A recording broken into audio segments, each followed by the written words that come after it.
making. Now today we're going to be talking about dysfunctional family background again. And today our topic is the roles that children take on in dysfunctional families in order to cope. It's very common, and once you see these people in counselling with childhood trauma, it's really easy to spot because of the typical roles that they take on as a child. Now the first one is called the good child, or the hero, or the peacekeeper. Now this child is just so perfect.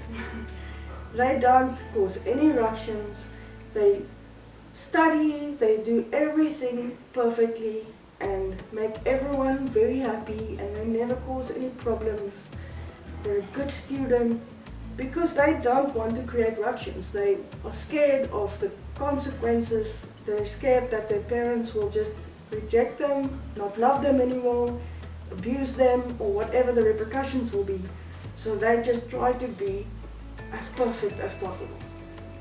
And they try to keep the peace. They don't want conflict. So they do whatever they can to keep the peace.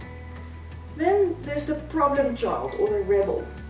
This child goes out and does all kinds of crazy things that are not healthy, like drugs or over drinking, making the wrong friends, slipping out of the house, doing all kinds of things they shouldn't be doing because they want attention from their parents. They're not getting any attention, and bad attention is better than no attention at all.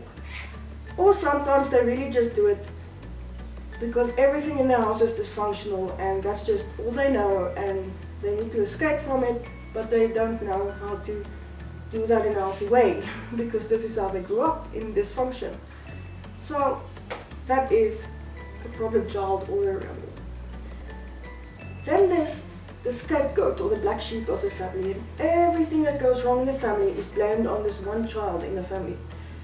So the other children, however many children they have, the other children are seen as good and wonderful children that can't do anything wrong, but this one child is just blamed for everything. And they can even tell this child is mentally ill, or something is wrong with him, he's not acceptable to this family or to anyone else. And everything is just blamed on this one child. So they grow up believing that whatever happens in life that's bad in relationships with people is my fault, and I am not worth anything. The people around me are wonderful and good, but I am bad. Then there is the lost child.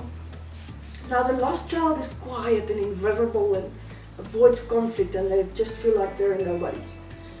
They really don't like conflict. So they become like just invisible. They would stay in their rooms all day, or they would be present but would not make any ructions. They try to just kind of disappear even though they are present, so that there would be no conflict and no ructions, no problems, and we can just get through the day and survive it. And then there's the mascot, or the class clown. And this child just jokes around, and he fools around, and he makes jokes, and everybody just laughs at his jokes. And that lightens the mood of the actual problem of aggression or conflict or whatever is going on underneath the surface. But of course this child is not able to have a serious conversation about what's really going on. He's just trying to joke it away. Then there is the mastermind, and this child is very smart. This child kind of looks for opportunities to make the dysfunction work for him. So if my brother did something wrong, or my sister did something wrong, I would maybe go tell my mom about it. Because if she's angry at them and fighting with them, she's not going to be angry at me, and she won't be fighting with me. Or whatever happens in that family, they take advantage of it and try to capitalize it and try to use that situation to their own advantage. And then the last one is the victim. This person grows up with a victim mentality, always feeling like this happened to me and my life is horrible, and they're so depressed and sad all the time, and they just feel like no matter what happens, I'm the victim and There's nothing I can do to fix the situation or to make it better. I am just a helpless person, and that's who I am, and that's going to be like that for the rest of my life. So these are the basic roles that children take on in these dysfunctional family backgrounds to cope. And once they go into adulthood, they take these coping mechanisms into adulthood, into their jobs, into their families, with relationship with other people. They take it with them.